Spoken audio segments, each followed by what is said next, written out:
Hello and welcome to Learn, Do, Become Radio, episode 67. I'm April Perry, and here at Learn, Do, Become, we help people who are drowning in the details of life to create very simple systems so that we can do what matters most. Today we are talking about sentimental clutter that may be keeping you stuck and how to actually honor our feelings in the process of getting rid of that clutter so we can clear space and be excited about our lives and move forward. All that we're talking about today will be on our show notes page at learndobecome.com/episode 67. So I have heard so many people say, I have a hard time letting go of things. I know I want to. I know I need to. I just don't know how to give myself that permission to let go. Now, there's a lot that goes into this, but today we're talking about those feelings that are keeping us from getting rid of stuff that we really aren't using and that we really don't want, and those things that really are not adding to our lives. Whenever you feel anxious or angry or guilty or have any other negative emotion, you don't want to simply say, hey, don't worry about it, just let it go. If someone were to say that to you, you'd feel pretty upset because each of us have reasons, and really good reasons, to hold on to those feelings. So what we often consider to be negative feelings or thoughts are in fact a reflection of our values. This is something that I have learned as I've studied cognitive behavioral therapy, and I love it because it helps me realize that when I'm stressed out about something, there's a good reason. And then I'm not blaming myself or feeling guilty or feeling frustrated. So recognizing and acknowledging these deeper values is a deep form of empathy and compassion for ourselves, and it helps reduce that internal conflict that we feel when we're suffering emotionally. All right, so how does this relate to decluttering? When our physical clutter brings up those strong emotions, it is essential to honor the parts of you that want to keep those items. You don't have to get rid of the feelings. You simply work to dial them down. Just the other day, I was going through some mood logs with Eric, and I was showing him what was causing me to feel stress. And one of the questions that I learned from Dr. David Burns, who's the author of Feeling Good and When Panic Attacks, he's so good. I've spoken before about him, how I feel like he's my psychiatrist in my pocket. I listen to his Feeling Good podcast all the time. But he's taught me that when you look at all those negative feelings, you first ask, what do these feelings show that's good about me? Same thing with physical clutter. When you see something and you're stressed out about giving it away, we want to ask, okay, well, what is this showing that is really good about me? So we're going to walk through a really simple 3-step process. I love putting these things in little steps, so it's easy for our minds to, wrap themselves around it. But we're going to go through the process of what it actually looks like. So imagine yourself sitting in a cluttered room full of things that really matter to you, that you just don't want to get rid of, but you also don't want to keep. Okay. So number 1, we're going to identify the situation. Maybe you've just inherited a house full of stuff from a parent who passed away. This happens all the time with members of our community because the world is constantly changing. People are born, people pass on, and we end up inheriting a lot or having a lot that we need to manage. Or you might just have boxes and boxes of stuff that you never unpacked from a move that happened several years ago, okay? Or there might be clutter that has built up as a family crisis took the forefront in your life. So first, let's just identify, what is the situation? Where am I? What is it that's overwhelming me? Okay, so that should be fairly simple to identify. Then we go to number 2. What are the reasons you're holding on to the clutter? What does it represent? And then I encourage you to literally get a piece of paper or open up a digital note, write it down. Here's just a couple examples. One is, I just want to get rid of all of it. But if I get rid of all of it, I'm giving away my love for my parents. Oh my goodness. For example, when my mom passed away, my sisters and I were cleaning out her closet. And there were a lot of old bags and old clothes and just stuff that my mom had collected or kept. And most of it was things I would never wear. And I thought they were wonderful, like the dress my mom wore on my wedding day. Oh, all these things that were really nice and represented some amazing memories. but things that really didn't make sense for me to keep. Maybe they were really old or kind of worn out or didn't really smell very good or, the fabric was kind of falling apart and it just wouldn't make sense for me to keep it. But as I realized that those items bring up memories, but those items don't represent all of my love, okay? Another one, a box of baby supplies represents my wish that I could have another child. How hard that is, right? Or there might be things like in the podcast I recorded with Julie Morgenstern, she talked about all of these cookbooks that she had. She was holding on to the cookbooks because it represented her desire to cook and prepare awesome meals. But as a single mother, that just didn't happen. Or you might have a bunch of tools in your garage because you thought, I'm going to do woodworking and I'm going to have all kinds of time. But you actually don't even enjoy woodworking and you don't even want to do it, right? Okay, so we want to just look at that clutter and then write down, what does this represent to me? What are my thoughts? So when you can really figure out the love or the memories or what you wish you could have been or had or done, it's really helpful to see that on paper or in a digital note. And then step 3, consider ways to dial down how much room this clutter takes in your life. Now, the key here are the words dial down. You're still holding on to the things that represent the best of those experiences, that person or that memory, but you're not holding on to all of it. So that way you get to keep the beauty, but get rid of the overwhelm. Because it doesn't serve anybody for me to take everything in my mom's closet and just hold it in my closet or put it in my living room or keep it in my garage and not be able to park my car in there. That's not helping anyone, right? So we asked our Steps to Everyday Productivity, our STEP community, what they do when they have sentimental stuff, clutter, right? Things that they want to release from their life. First thing is take pictures of those sentimental items and create a collage or a photo book that you can display in their place. Or you could put the pictures into Evernote or onto an Instagram account. It could be private or public, where you can view them from anywhere on your phone. Now, I actually did this when I was cleaning out my mom's closet and I found the dress that she wore on my wedding day. I asked one of my sisters, hey, could you just take a picture of me holding this dress? So I held the dress up and smiled at the camera and took a picture with it. Now I have that saved and I just have that on my hard drive. I have all my photos organized by month and I know when she passed away. So if I ever want to go look at that picture, I could find it in 30 seconds. If I wanted to upload it into Evernote and label it or tag it or whatever, then I could have it on my phone and I can pull it up in seconds. So up to you. But taking that photo and putting it in a place where you know you can get it whenever you want it, it's like you get to virtually visit the memory whenever you want, but you don't have to hold on to that item, which is especially helpful if these items are big, right? Okay. Next, journal about the memory associated with the item. This might be something that you do quickly, 1 sentence, 2 sentences, talking about, hey, I really loved this one experience when my dad gave me this, or this is the jacket that I wore on the day that we went to this awesome football game that we'd been waiting for months to attend. You could just journal briefly. Next, was the item a gift? If the giver thought this item was giving you trouble, they would gladly tell you to take a picture and give it away. Sometimes we keep things because we think, oh, so-and-so gave this to me. Oh, my mother-in-law gave this to me for Christmas. I better not get rid of it, right? But when they gave us the gift, they weren't trying to add stress to our lives. They were trying to do something helpful and thoughtful.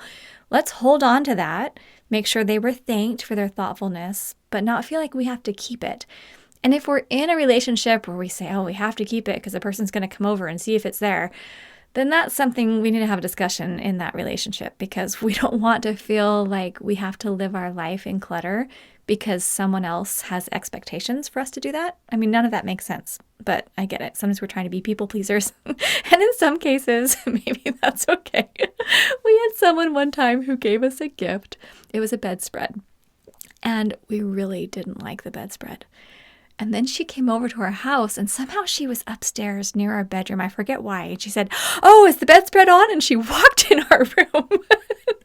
Eric and I were mortified We were so concerned because we'd actually folded it up and we had it in the garage and we were about to donate it. Oh man. Fortunately, in that case, all of the sheets were off the bed because we were doing laundry. So we're like, oh, it's laundry day today. And we just pulled her out of the bedroom.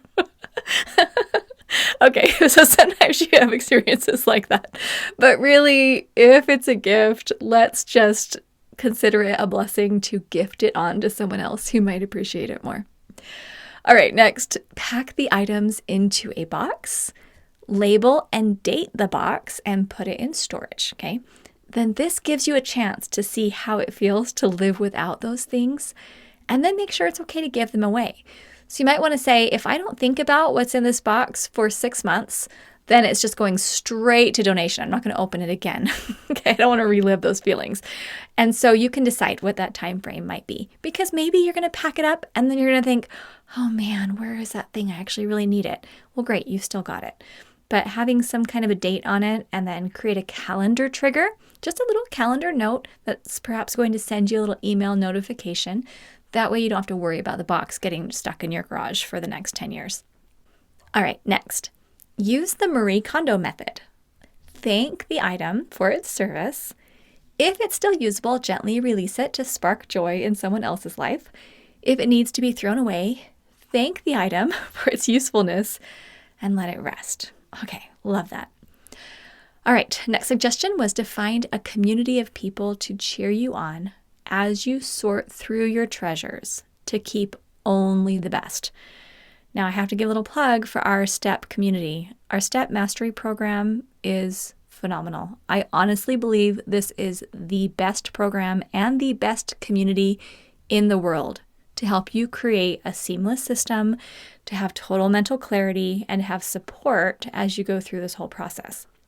If you want to join, make sure you've come to our free introductory class at learndobecome.com/step. I'll stop there. But really, having a community is awesome. I have even gone to the community. I took a picture of this old dictionary that I used to use when I was a child. And I just said, oh my gosh, this thing is huge and I never use it. What do you think? I took a picture of it and asked people, what's your suggestion? There were so many good ideas. Some of them were things like, oh, you could make a shadow box, or you could take a few pages, or gave me a lot of great ideas. I think I ended up donating that one because after I read all the ideas, I thought, you know what? I'm good to just have a picture. I'll donate it. But it's fun to be able to have other people who are there with you who can help you. Another idea is to set up a station for decluttering with places for giving away, throwing away, recycling, regifting, etc. We actually have a post on our website called the 3-box method for organizing your stuff. I think that's what it's called. 3-box method is beautiful. It works for me every time. So you can come check that out. We'll have the link on our show notes page for this podcast as well. Then another idea is you could consider who you might know who could really use and enjoy your things, and then give those things to that group or those people or that organization. I see all kinds of posts in our Facebook group where people are sharing, hey, there's a women's shelter who could use this furniture, or look what I just did with all of these toys. And I love watching things being regifted. So fun. Another idea is to look to see if there is a local Facebook group where you can post and pass on your things for free. Our friends across the street were just moving and they posted all kinds of things, couches and tables and things like that they were just willing to give away. Didn't even need to sell. There are often like marketplace, Facebook groups or things like that as well. But it is so fun to be able to easily use the internet, just going through some simple apps on your phone to be able to give things to people who might need them. Give yourself a limit to how much you will keep. This could be a number of items or a container in which to fit your treasures. This concept is something that we taught our children from the beginning. They each get one banker's box, those little cardboard boxes. They sell them at Costco or Sam's Club or an office supply store. They each get one box per 5 years of their lives. So our daughter Grace, for example, is 17 right now as I'm recording this. She has a 0 to 5 box, 6 to 10, 11 to 15, and now she's in her 16 to 20 box. So when she leaves our home, she has 4 banker boxes, which aren't that big, about the size of a filing cabinet, that she can take with her that have all the things that she deemed treasures from the time she was little. So her very favorite pictures and drawings and little things from when she was a baby, all her kindergarten things that she wanted to keep, grade school items, favorite t-shirts. We had one box for 5 years. So if the box started getting too full and the child still had a couple of years left, then they'd take some pictures and take things out of the box that really weren't that important. But this has worked for all 4 of our children. They just knew, hey, this is what I have. Now, there were things like Aaliyah, for example. She's already grown. She's out of the home. She had her boxes of memorabilia, but then she also had some things like her favorite dolls or a few other things that she had. And that's fine. She could keep those as well. But when she moves out of the home, she has a very small stack of things to take with her. So Eric and I aren't going to be holding all of our kids' stuff forever, but they have everything that's most important. And then finally, remind yourself that you are making room for better things. This is a concept that I learned from David Allen, author of Getting Things Done, where you don't even need to feel like you have to set goals and try to move forward on all these really specific things and try to brainstorm and think about the big picture.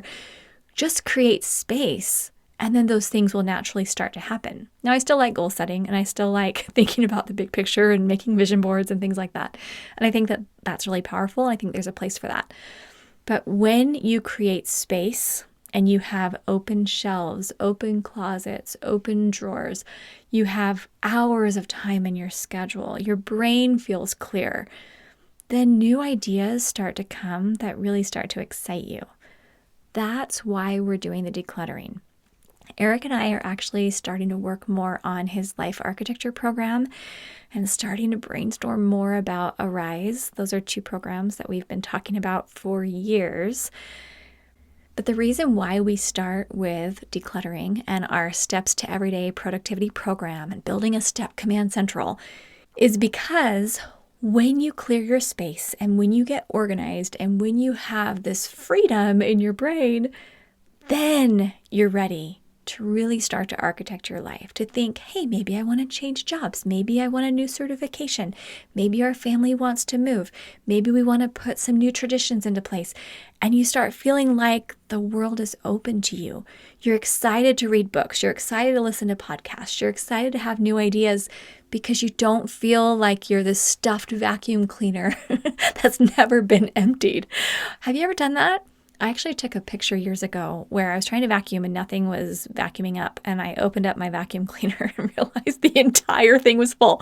The hoses were full, the bag was exploding, all the little openings and everything in the vacuum were full of dust.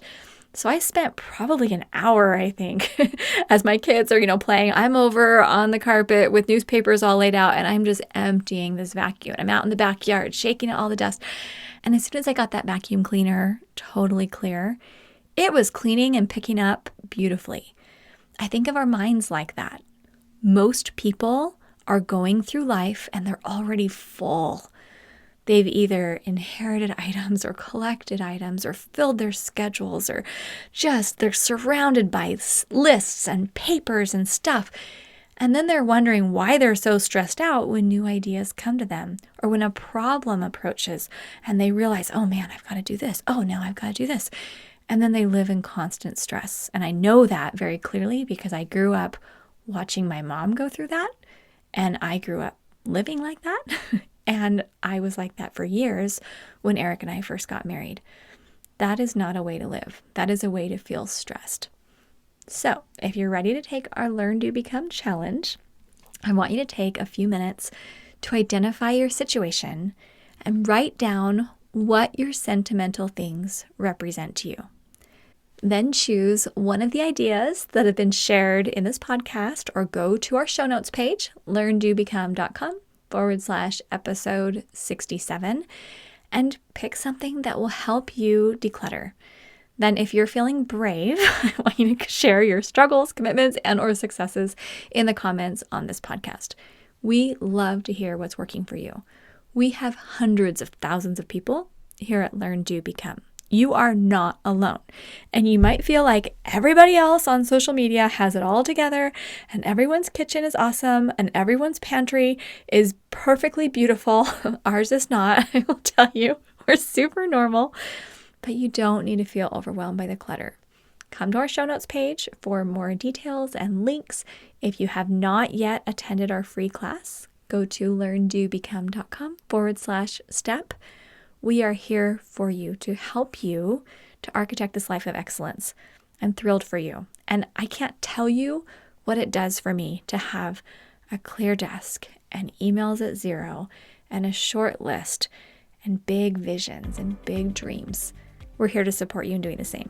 Okay, we'll see you soon at learndobecome.com.